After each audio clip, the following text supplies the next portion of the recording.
You're listening to Packers Talk Network. PackersTalk.com. Do you want to experience the thrill of a Packers game at Lambeau Field? If so, be sure to get your game tickets from the longtime trusted source in Wisconsin, Ticket King. Visit their locations in Milwaukee and Green Bay, or just go to their website, theticketking.com. Again, that's theticketking.com. Oh, just wait. This is Green Day meets Death Cab for Cutie. Pack your bags, McCarthy. Pack your bags. We don't want you in Green Bay anymore. Sweet Jeebus. We're not gonna follow you into the dark. I think we found a new theme song. All right, John. That was good. Check New York Bozo! New York Bozo! New York Bozo!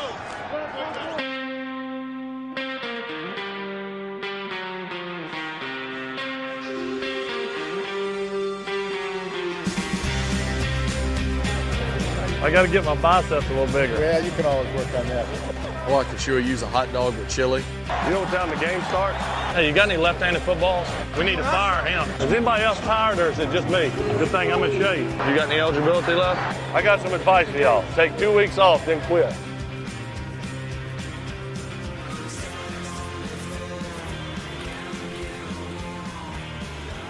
Good evening, Packer Nation. It is great to have me back. I cannot express how great it is to have me back this week. I am John Jameson, host of Pack to the Future podcast. Thanks for tuning in this week.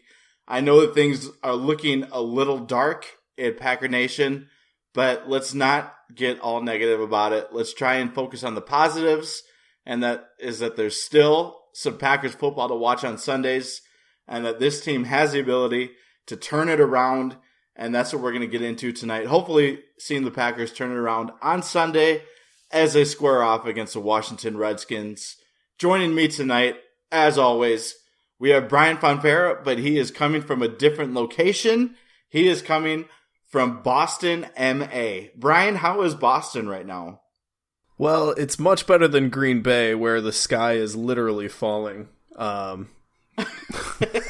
What did I just say? We're supposed to be optimistic tonight. I said Boston is better. There's no sky falling here. It's great. There's no sky falling in Green Bay either. You're done. Your intro is done. Jordan, how are you doing tonight, buddy? I'm doing great. It's a beautiful night here in Virginia. I mean, everything's good. I'm glad to be here. Very good. I'm glad I didn't have to cut your intro short too. Dusty, how are you doing tonight? I'm great, man. I'm just everything is awesome. You know, just it's a great day. I'm feeling really good about everything, including football. That's not true, but I didn't want John to cut me off. I feel real sad. I was gonna say you're all making me sound like the negative Nancy here, and that's Dusty's job. The power I have. Oh, it is dangerous. It is so dangerous, everybody. Making me look bad. Well, we're trying to not make you look bad, Brian, but those glasses make you look good, right? Way to point out the glasses that our listeners cannot see, John. Hey, they can. I'm just going to take a screenshot of you and send it to our followers, and they'll be like, "Wow, Brian does look." Yeah, they can hear it. They can hear your glasses in your voice, Brian. They know. Sounding manlier than goodness. ever. I agree. Nice. Well, guys, let's get into our patented coin toss segment, and we're just going to jump right in. We got Brian and Jordan going in on this first one, and the first question I'm going to ask you two is, do the Packers make the playoffs this year? And if the coin lands on heads, Jordan, you will tell me that the Packers are going to make the playoffs this year. Coin is in the air, and it is tails. Jordan, Packers do not make the playoffs this year. Well, I mean, if you're a diehard Packer fan and you watched this team play on Sunday against Tennessee, there is not one there is not one aspect of our team, offense, defense, special teams, that looks any bit like a playoff team. This team has regressed so much in just the past 3 weeks. We look going back to the Falcons game. It's a good team on the road.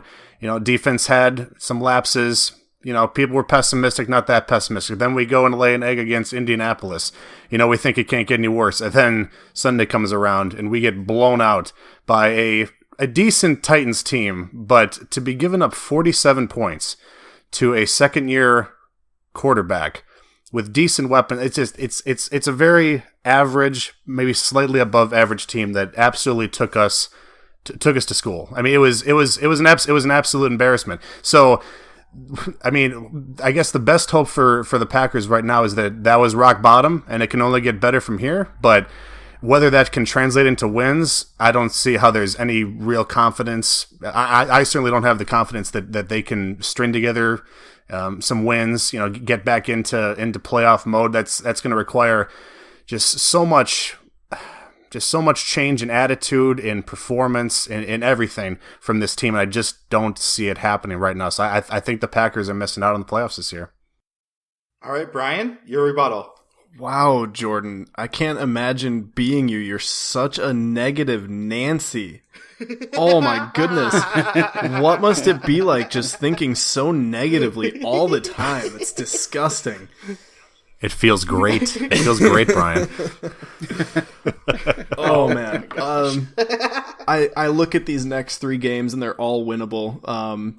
Dusty's favorite quarterback in the entire world, Kirk Cousins, is a beatable quarterback. Dom Capers usually does well against young quarterbacks, and that's what we'll face at the Eagles next week. And then we get a breather almost, getting to host the Texans and my favorite quarterback, Brock Osweiler, who just has not figured anything out in Houston. So that's 3 games where, you bounce back. You use this rock bottom that we hit last week to more as a springboard than anything else. And you use that as your motivation. Get those 3 wins, and suddenly you're sitting at 7-5, and that's right in the thick of things for the division. Not to mention the fact that we could probably lose the next 3 games and still only be a game behind in the division. This NFC North is garbage. There's still every opportunity for us to take this division, especially with our final 3 games being against division opponents, and we still have Aaron Rodgers. Mike McCarthy may not be able to get his head out of his own butt, but we do have one of the most talented quarterbacks in the NFL, so we still have a chance. Wow. Language, Brian. I like this Brian better than earlier Brian. And Brian, you solely win based on the fact that you already started ripping on McCarthy. So boom. That has sealed the deal for you. Jordan, you left McCarthy sort of out of the equation in your answer a little bit. And I didn't mention him by name, but that's fair. I didn't mention him by name. I guess Brian, I dropped it out. Brian's argument mentioned that the Packers defense is good against young quarterbacks when a second-year guy just hung a near perfect rating. Shut on up! the Shut defense. up! He already gave me the point. Let me do the judging. Dusty has already lost the next coin toss, so we will move on to the next coin toss. All right. No, he actually didn't, but only time will tell. So the next coin toss that we got for you is we're going right to Mike McCarthy now, so this is perfect. Do injuries save McCarthy's job this year, possibly next year? We don't know when the axe could come down if it does. So do injuries save McCarthy's job? So Jordan and Dusty will be going off against each other in this one. And Dusty, let's we haven't heard your voice yet, so let's get you going right now. So if I flip the coin and it is tails, you will tell me that injuries have saved McCarthy's job. And it is tails. Injuries have saved McCarthy's job. I mean, you've got so many guys that have exited with injuries, and a lot of starters. I mean, Lacey, this was supposed to be his big year. It was a contract year, so he was going to decide whether he was going to stay in Green Bay or leave Green Bay. He was probably going to leave Green Bay regardless, but he had lost weight before the season. He gained it all back, but he lost weight before the season. He was motivated. He was looking really, really good. He had Sam Shields, the number 1 corner, that's out. You have Demarius Randall, the number 2, at the very least, the slot corner that was out. Rollins missed time. So at one point, you had their top 3 corners out. They've been manning positions with undrafted free agents, which is not so much a depth problem as it is just so many guys have been injured. You now have guys on the offensive line out. Jared Cook, the big free agent guy that they grabbed that was supposed to stretch the field. His numbers didn't look great, but defenses were playing them differently, and he was just starting to settle in when he got injured. Matthews has been out for a few weeks, and I will get into that later, but the defense just has not looked the same without him. Say what you will about how much money he's making. They have lost so much in injuries. And not just fringe guys, like starters. We talked about before the season about how the secondary was looking really, really good with both established guys and young guys, and they've just lost so many of those guys. I mean, secondary of nothing else, but they've lost so many guys. It's hard to look at this team if they do poorly and say, well, this was on McCarthy, because I don't disagree that some of it was on McCarthy, but man, they've just been riddled with injuries. It's hard to be a consistently winning team when you so many of your starters are out. All right, Jordan? It's one thing to be a consistent winning team with all these injuries, but it's another thing for your team to consistently not show up. And I don't care if you're not a talented starter for the team. I don't care if you're an undrafted free agent. This team, the past couple weeks, have not showed up except for in garbage time when defenses are playing off of them. It's not a team that's inspired. There's not a lot of on-field leadership from the players. It's very discouraging to watch. I mean, we've gone through stretches like this before. You know, I think of the stretch a couple years ago when Rodgers was out, and we're throwing out Scott Tolzien to start for us. That is, I can understand that where you're losing, you know, your star quarterback. That's almost impossible to recover from. But we still have 12 out there. We still have plenty of skill guys on offense. We still have some, you know, veterans and some good players on defense. And I realize we've had the injury bug, you know, in the running back position, the cornerback position, but you know, the response to that has been remarkably below average, in my opinion, from McCarthy, you know, from the players. There seems to be just I don't want to use the word low character, but just low desire, low motivation, and that's inexcusable at the pro level. And it's got to change quickly. I mean, if it didn't change after the Colts game, I don't know if it's going to change. I mean, I don't know what it's going to take. So if maybe it's Clay coming back, I don't know. But the way this team is going, you know, like I said before, the other coin toss, and I believe this, it's hard for me to believe this team is making the playoffs. And if this team misses out on the playoffs, then McCarthy is going to be gone, regardless of how the injuries have fallen for this team. Okay, this is actually a relatively tough one for me to decide between. But I have to pick a winner. And Dusty, you have won this one. Because you have made my job easier in mentioning that Clay Matthews is going to be brought up later in the show. And you're giving people a little bit of teasers, and you're making my job easier. So the segue credit. I'll take it. And Are we sure we even need John anymore? Hey. Hey. All right. Well, the next one is definitely going to be about Clay Matthews as Dusty per Dusty, and it is. Yay. This question is entitled, "Will the return of Clay Matthews save the Packers defense?" So this one is going to be between Dusty and Brian.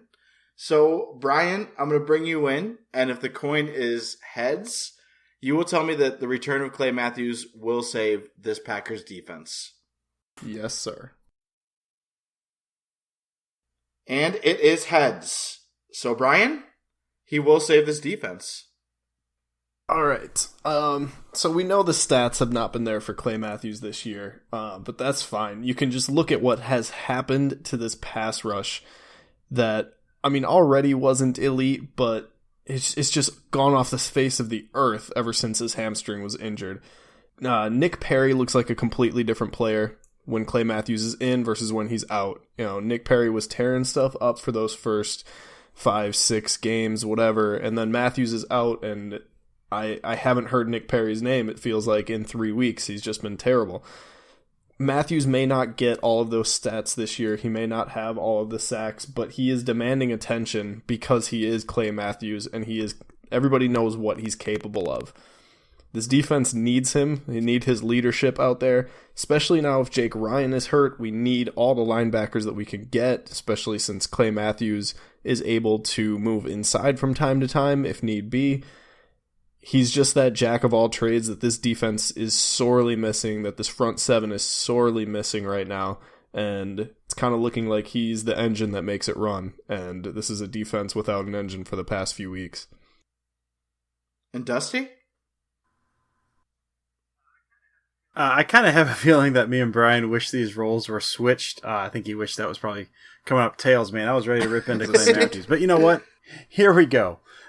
He is not going to save the season because I don't want to say he's washed up because I don't think he is. I still think he has things to offer. But his just injuries, I think, have robbed him of a lot of his explosiveness. And that was hidden some over the past couple of years. He was able to play inside linebacker. Back on the outside, when he was in, I can think of like 3 or 4 impact plays over the course of like the 5 games he played. And it used to be, he'd give you 2 or 3 per game. He's just, and even the non-impact ones, when they didn't pop out of the screen, he was still setting the edge. He's throwing his body around. I have not seen that this year. Not that tackles are the end-all be-all, but through 5 games, he has 12 tackles. He does have 3 sacks, but 12 tackles is not, that's not good. He used to be, when he was on the outside, he could over-pursue the run, but he was good against the run. He was good at setting the edge, and he'd also get to the quarterback. I did not see that guy, and whether he was nursing a hamstring earlier, I don't really know, but I didn't see that guy at all this year, even when he was healthy. The numbers are better for their pass rush when he was in, so there could be something to that.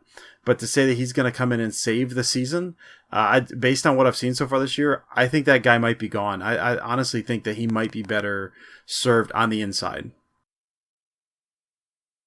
Wow, we were both really short and to the point on that one, Dusty. Props to us. I know. Yeah. You guys are putting me in some very tough positions here, and I don't like it. But based on overall performance, because it does boil down to which one of you guys is going to win tonight, I need to factor in the other ones. And Brian, because you were the first person to rip Mike McCarthy tonight, you have taken the evening. Go ahead, soak it in. I managed to turn a positive spin on the Packers season into anti-Mike McCarthy, and I'll toot my own horn. I really deserve this win. Nothing has ever been more Brian than that, I don't think. That was impressive. Speaking of anti-Mike McCarthy, there is a clothing line that sponsors us that we don't know where they stand on Mike McCarthy, but I'm sorry, Fred. We probably could have done a better introduction into your wonderful sponsorship for us. But that's just the way it went tonight. And Jordan, why don't you go ahead and save this little segment here? I'll do my best, John. I'll do my best. That was tough. So it is times like these, Packer fans, these low times, a few losses. This isn't the time to forget which team we're rooting for. We're Packers fans through the wins, through the losses, and we got to represent that with what we wear. So, got to check out Pride and Glory Clothing Company. That's prideandglory63.com. Great shirts, great sweatshirts. Be sure to check out prideandglory63.com. All right, and joining us tonight, representing the Washington Redskins, is Alex Rousey, and he writes for Hogs Haven. And Alex, it is a pleasure having you on tonight. How are you doing, buddy? I appreciate it, you guys. You got me all wanting to get some Pride and Glory gear right now. Heck yes. Heck yes. And, the shirts are amazing. Price is amazing. Just go ahead and get one, Do they make Redskins gear? Unfortunately not, but No, it's called Pride and Glory. Can't get that for Redskins. That's pretty good. That's pretty good. Gracious. We're usually not this ruthless, but the Packers have lost 3 games in a row, Alex. So you maybe have caught us on a bad week. So I expected you all at your worst. We appreciate we deliver.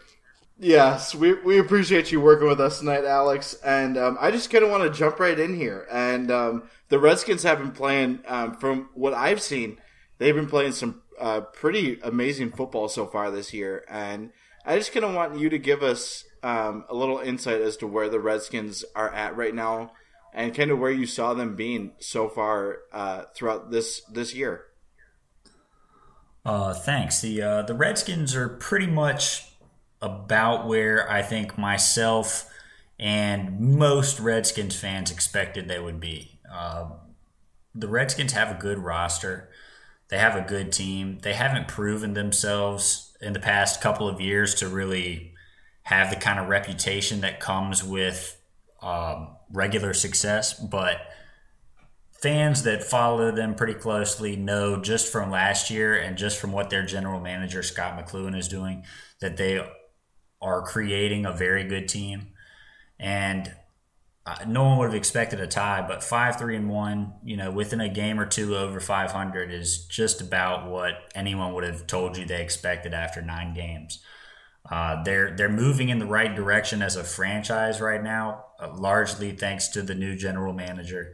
They've had a couple of really great drafts. They've gotten rid of a bunch of overpaid players, and I think Redskins fans are pretty optimistic right now. Okay, and I know Kirk Cousins, he got franchise tagged over the offseason, and I kind of want to hear your take on whether or not you guys are viewing him as your long-term option, or is this just like a 1-year relationship you guys got going on right now? If you'd asked me this question probably 3 weeks ago, I think people would have said we haven't actually seen enough. Let him play out the franchise tag. Let's give him the rest of this year. He's been good, but not great. But the past couple of weeks, he's really he's played excellently. Maybe not quite as good as he did at the end of last year, but far superior to how he did the first couple games of this year. And he's back to playing where people expected him to be and very close to his very productive second half of last season. And I think being able to see him do that 2 seasons in a row, if we assume that he plays out the rest of this year at a comparable rate to the way he's played the first half, I would say that most people are on board with having him as a long-term quarterback. The question comes up, how much money is he worth? How many years is he worth? He just turned 28 years old, so he's basically in his physical prime. But quarterbacks are good past 30 into their early and mid-30s regularly now. So I think fans and also I think management would probably be very happy to have him long-term. Maybe not at elite level money, but at very, very good starter money. He's got a 2-to-1 touchdown to interception ratio. He puts up a bunch of yards. Our offense is built around him. People feel good about Kirk right now. Okay. And what does Washington have to do to win on Sunday against the Packers? On offense, they have to stay committed to the run, which is a very terrible way to start the question right after you just praised Kirk Cousins, but it's not supposed to be that way. The run game is what allows play action game, and play action is a huge part of what the Redskins like to do. They've just switched running backs last week. They have Rob Kelly starting. He's an undrafted free agent rookie out of Tulane who was basically a fullback there, but he's been incredible. I mean, he had an excellent preseason, the best of any of our running backs, and he's basically taken the job from Matt Jones, who was a 3rd-round pick last year. If he gets going, the Redskins, it's been a small sample size, but the Redskins always do well when he gets going. And their offensive line has been playing very well. So I think the passing game, we kind of take it a little more for granted now as Redskins fans. Kirk's going to put up pretty good stats. He very well could throw a pick or two. He does that sometimes. We've learned to accept that it's usually on some very terrible, stupid decision. But, once every couple games, twice a game, it's nothing major.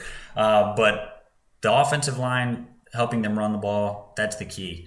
Defensively, I think it comes to getting after Aaron Rodgers, basically. I mean, just speaking as someone who's not, knee-deep in Packer Nation up there with you guys, from an outsider's perspective, people think of the Packers, they just think of Aaron Rodgers. I think, right away. That's pretty much it. It's like Aaron Rodgers is good enough that your potential is always there to be a great team. And if Aaron Rodgers doesn't do great, then people will kind of wonder, are the Packers, they kind of feel like how y'all are feeling right now. Absolutely.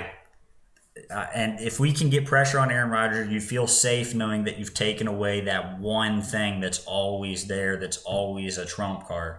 If that shows up not being there early in the game because the Redskins are getting pressure, which they have the past couple of games, I think that would be huge. I think that'd be what they would need on defense, especially just because your running game hasn't been what it can be when Lacey's healthy and really good. And do you have a final score prediction as to what you think it's going to be on Sunday? I wouldn't predict a blowout either way. Just the Packers made the Redskins look terrible in the playoffs last year. Aaron Rodgers can be a surgeon. The Packers could end up winning, but based on the way they've played recently, and based on the way the Redskins have played recently, I think the Redskins will win, but I'm also a homer, so who knows? It'll probably be close, though. I'd say, mid-20s. That's kind of a cop-out, but the Packers could score 30, 40 if Aaron Rodgers comes to life, but based on the way they've been playing, how could anyone predict that? I would have to say probably 27-24 or something like that.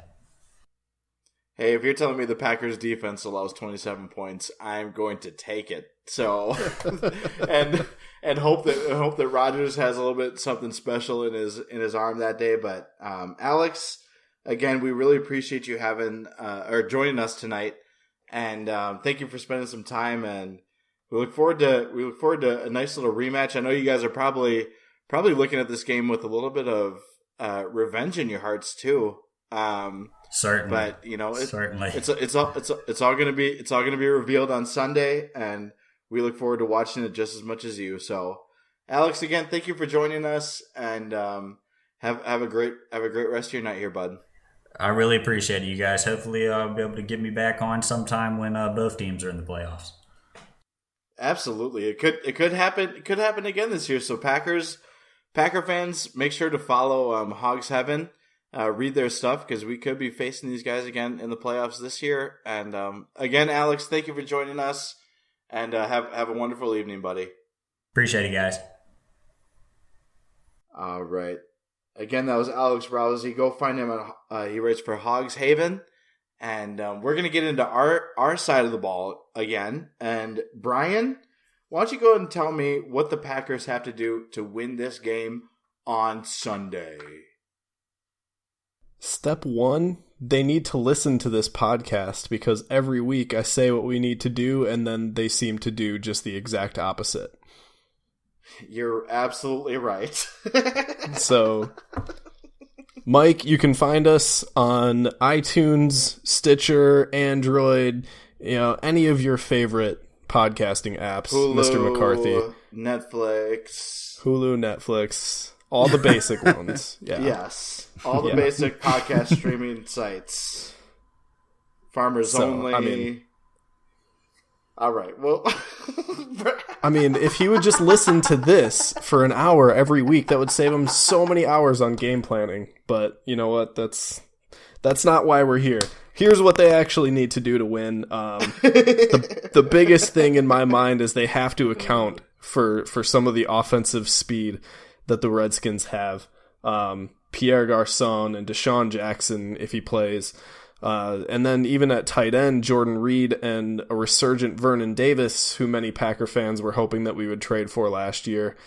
He's having a pretty solid season, while our tight ends, I mean, I won't even get into that because that's a whole different thing about how slow Richard Rodgers is. But we have to find a way to account for that speed defensively, and that's probably going to mean a lot of safety help. It's probably going to mean abandoning the blitz packages that Dom Capers usually likes to run. Whatever it takes, you can't have those guys running all over you, or else it's going to be another 47 points or maybe even up into the 50s this week. Have to find a way to counter that speed.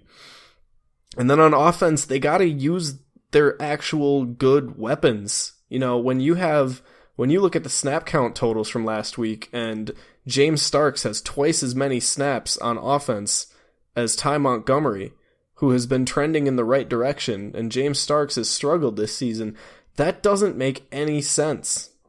It just doesn't. Ty Montgomery looks better and better every week, and as soon as a 30-year-old running back who's a few inches taller comes along, the promising young player just gets benched. What sense does that make? This is a guy that can make it happen on his feet. He can make it happen with his hands. He's just a playmaker, Ty Montgomery. Why would you not get him on the field? That felt like a really good rant. Therapeutic. And the last thing they need to do is... It was very therapeutic. And the last thing they need to do is show up. I mean, this isn't like a bad team where you just show up and you win, but you're not going to win, and you're not even going to come close to winning if you come out and put the same kind of effort into this game plan as you put into the last 2 weeks. You know, when your star quarterback comes out and says, we need to play with more energy, we need to put more effort into this, and then your head coach disagrees with you and says the energy levels were fine, the next week, you would think, if there's even any dispute about the energy levels, you would think they would correct that. You would think that they would come out firing, you know, feeling embarrassed that they lost to a team that they're better than in their own stadium. You'd think against the Tennessee Titans, this is our chance to make a statement. This is our chance to announce to the NFL that we're going to make the playoffs. We're going to be a team to be afraid of. And they just got embarrassed. Absolutely embarrassed. So if this team has any shame whatsoever, they'll come out firing this week, and they'll need to. Unfortunately, I don't think this team does have any shame based off of the last few performances, so I don't see them coming out and putting in the effort that's necessary to win this game away for a second straight week, you know, especially since McCarthy has already used the away games excuse once this year. Why not use it again? I don't think the Packers win this one. This is my turn to be a negative Nancy, and I think they're probably going to put up a lot of points on us again. So I'm going to say 38-24. Redskins win. Dusty, you know what I need? Do you know what I need, Dusty? Yo. I do. I need numbers. All right, so let's try to... We're going to run through some numbers here. So, Redskins actually have a decent defense overall, but I think they're the 9th ranked pass defense per Football Outsiders DVOA, but they are the 31st ranked run defense. The problem, if you're a Packers fan, you know this, is that the Packers currently do not have any way to take advantage of that run defense, or at least won't be able to do it. So far, the Redskins have had 3 games all season where the opponents have not rushed for at least 100 yards, and 2 of those were like mid-90s. Packers have 1 game with a lead rusher over 100 yards, and that was Eddie Lacy, who is dead, or, you know, just laying around, or wherever the devil Eddie Lacy is right now. To win this game, the Packers are going to have to be able to run the ball. They run up the middle.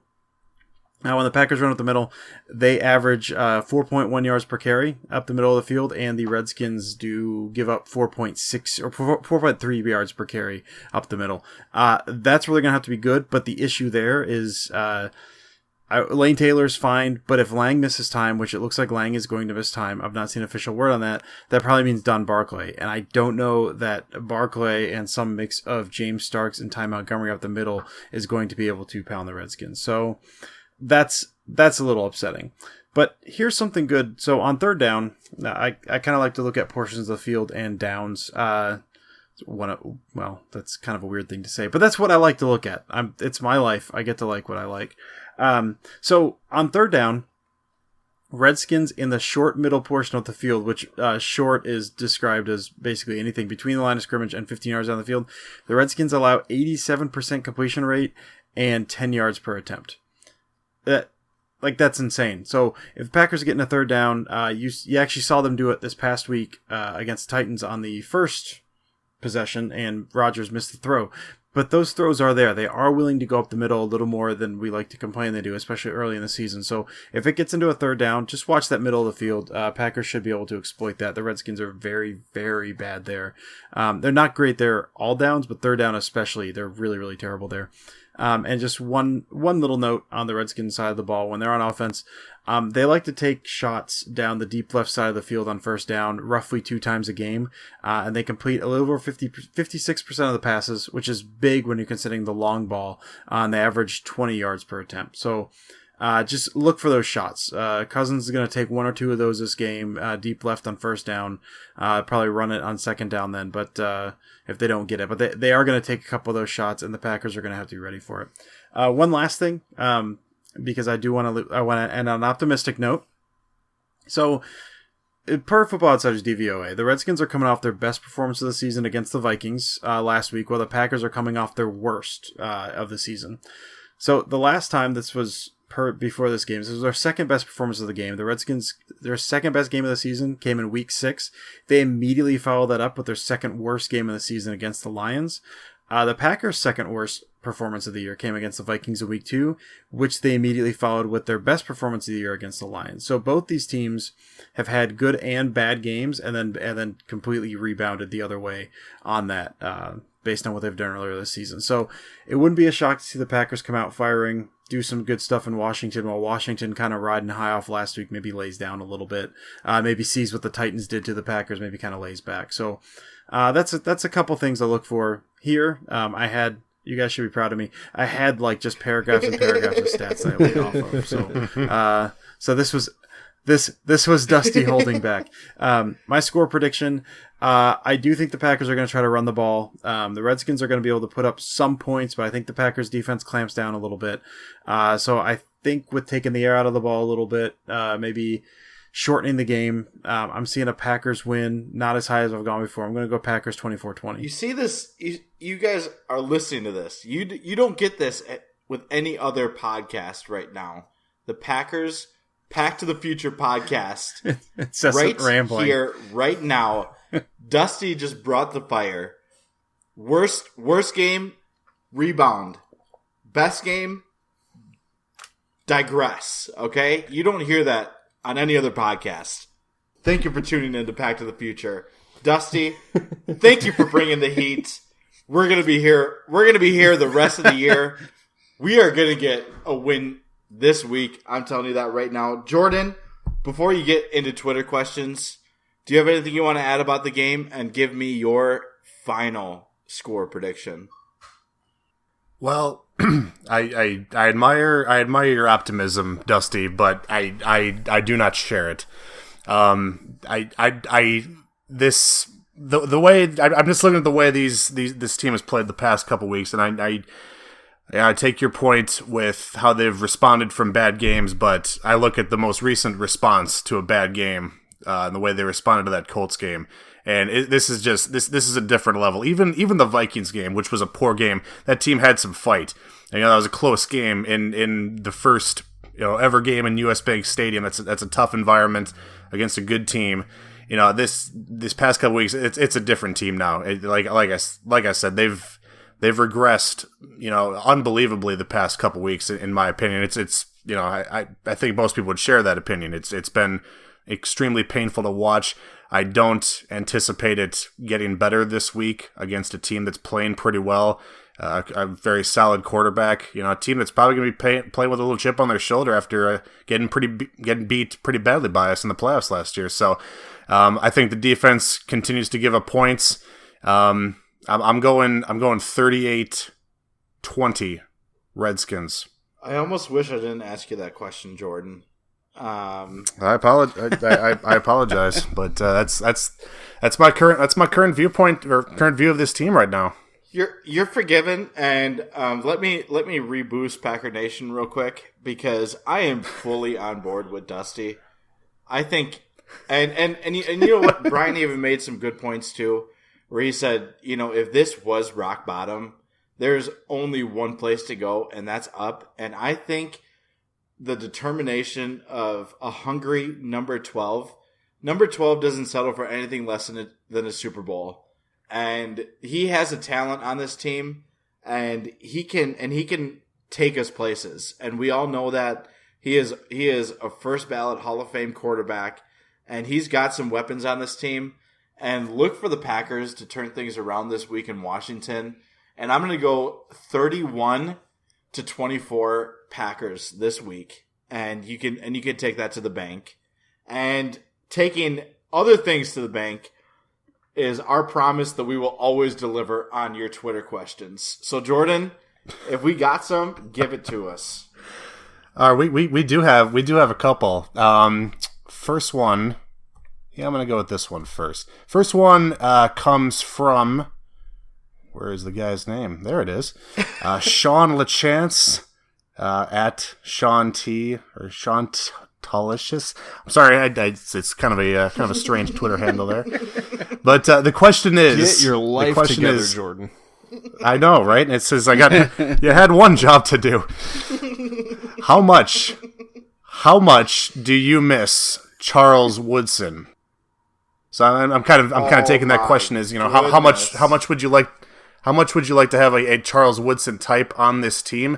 I mean, at this point, with the way this defense is playing, obviously, of course, you would take a Hall of Fame level cornerback on your team any day. That goes without question. But something that we really lost when he left was just that leadership. And we talk about Mike Daniels and the fire that he plays with, and the play that Matthews brings every week, just with his tenacity as well.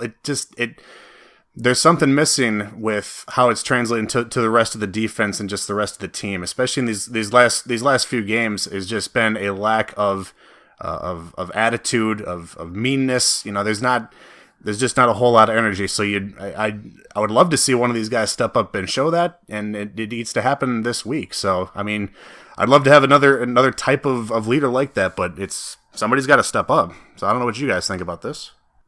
I'm gonna jump right in on this one because I want to, and because I think that a Charles Woodson type player is what we had in Nick Collins, and I really, really, really miss Nick Collins on a week to week basis. I think when he had that horrific career-ending injury, I looked back at our defense where it was and where it is now, and the type of player that he was, the fire that he brought, and the leadership that he brought.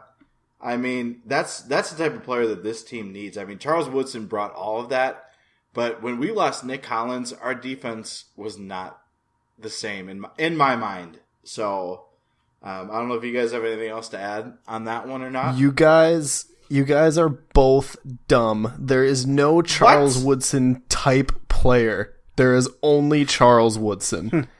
He cannot be replaced. That's fair. He's like so. Having said that, if Charles Woodson went on ESPN this week and said, "I'm coming out of retirement," I would sign him immediately and not even think twice about it.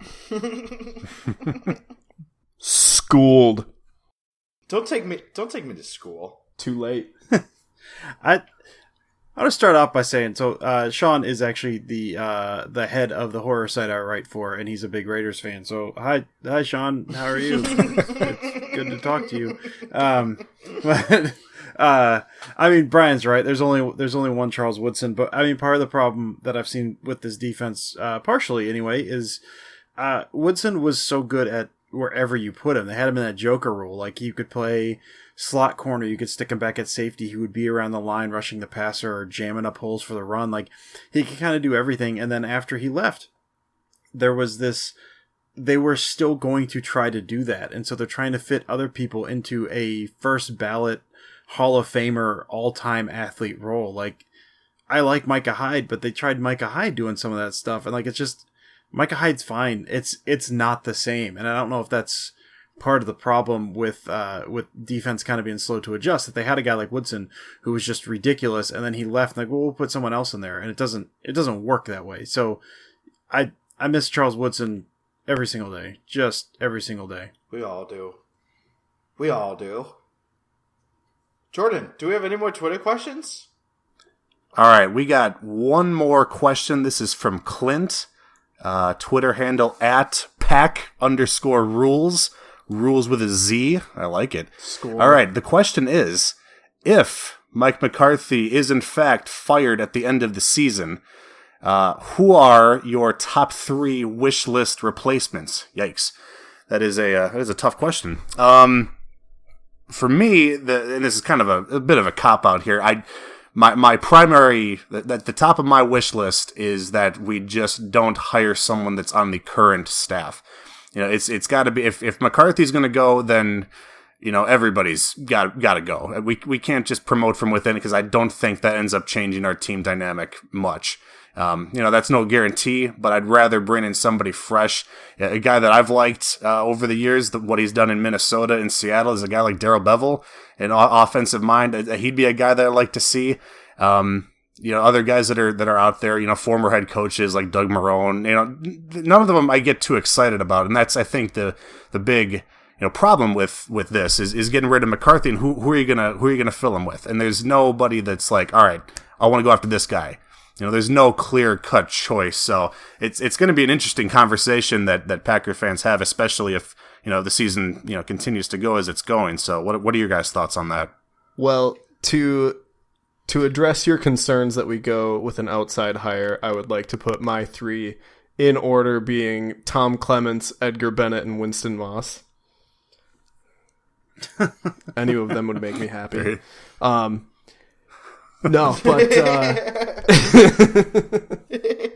no, I get that. I get what you're saying about the issue of there not being one clear-cut guy, but at the same time, remember that Mike McCarthy was not the clear-cut guy. Like, he was agreed. He was an offensive coordinator for an offense that really wasn't that good in San Francisco, and he came here and turned our offense. He had some record-breaking years here, so I'm all right with there not being one clear-cut guy. I still think we can find somebody. My 3, I completely agree.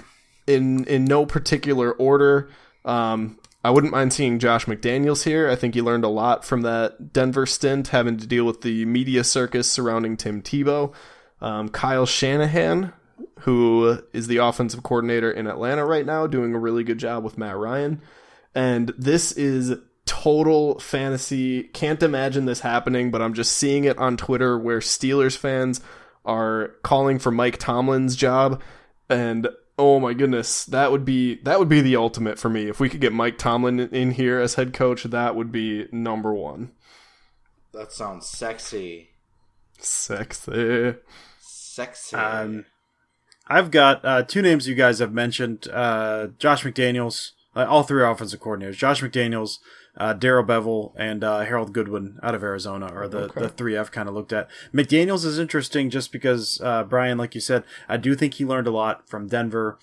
Some of the issues out there were his own undoing, but he's not going to have personnel control in Green Bay, I can't imagine. So that's going to nix. He's not going to be able to draft Tim Tebow again. And I know McDaniels, people around him have said he's looking for the perfect place to land.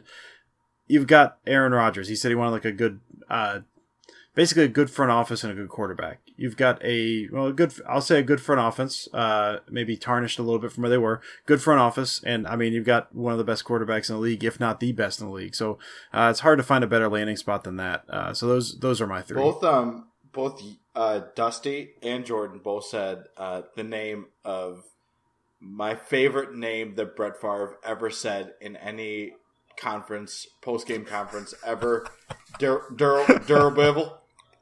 I mean, the way that Favre said the name of Darrell Bevel was the best. It made my heart smile. He's like, yeah, Darrell Bevel did a really good job today. Durable.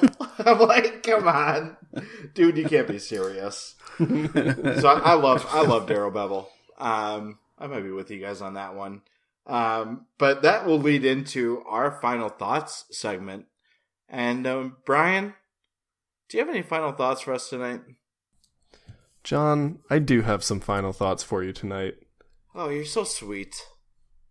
Would you like to hear them? Yeah, I do. Make it really therapeutic for me at the same time, too, please. Well, to take your mind off of the Green Bay Packers, Rob Gronkowski is a freaking monster. He played a half of a football game with a bruised lung. That's like not even cool. Like how do you do that? That's unbelievable to me. That man he's not even a man. I have run out of outlandish ways to describe Rob Gronkowski. That dude is unbelievable. He's one of the monsters. He was one of the monsters from Moron Mountain. Yes, he is absolutely one of the Monstars from Space Jam. My other final thought, The Sweep, our sister podcast, I guess, the other podcast that exists on PackToTheFuture.com. Awesome announcement that they sent out today. They will be having a special episode along with their regular episode next week. Fred and Blaine are going to be interviewing Packer legend Jerry Kramer, so do not miss that. That's so exciting. Woo. If you plan on missing that, I will find you. I know where you live. And you can find me on Twitter at PTTF_Brian and follow our podcast account at PTTF_podcast. Very nice, Brian. Very nice. So very therapeutic for me. And That's very exciting. all I wanted. Very exciting news about Fred and Blaine. Very exciting news. Everyone be super jacked up about it. Dusty, can you please tell me your final thoughts too, and also make it very therapeutic as well for me too? Again, Sure. I've got two.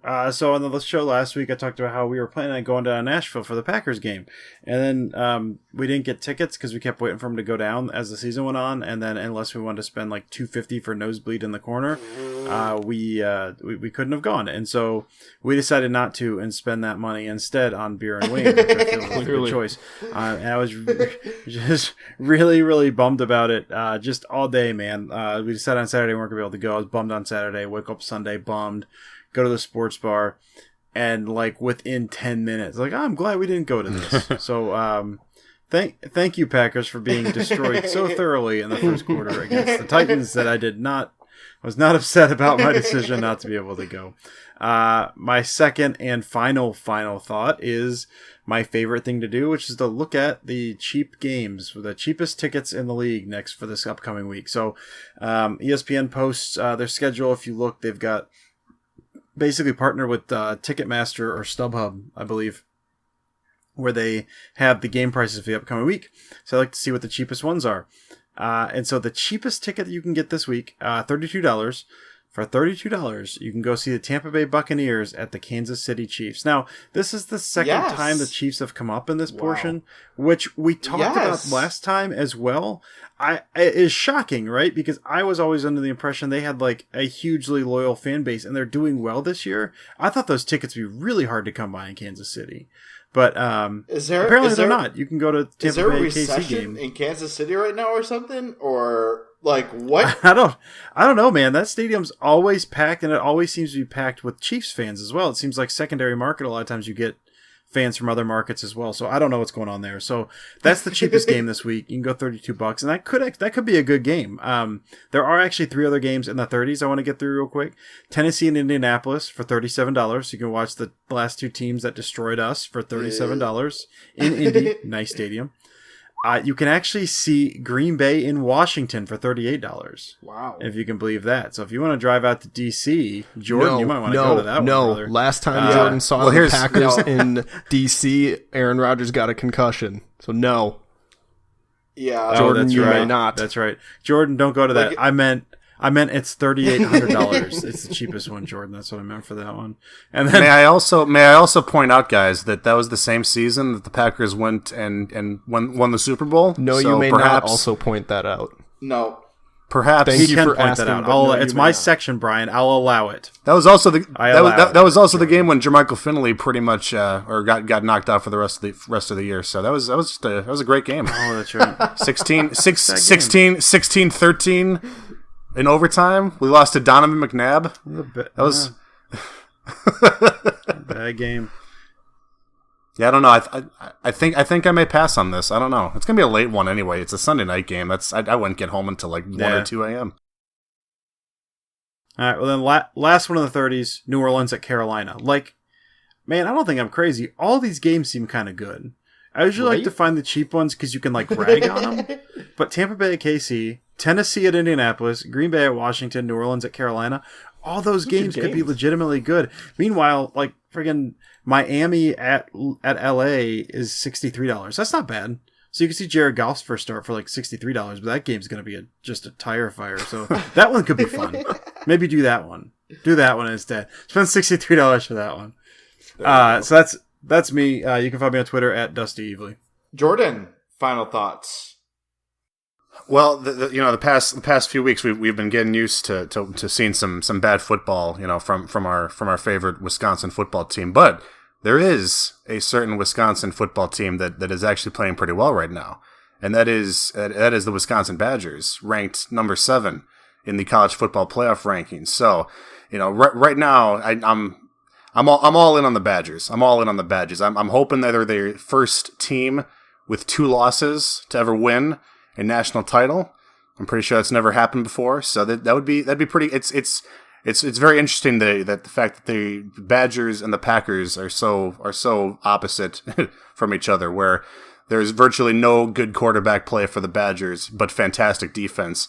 And then the next day I watch the Packers and it's kind of bad on both right now, but it's exact opposite. So I get the best of both worlds watching those two teams. So that's my final thought. Go Bucky.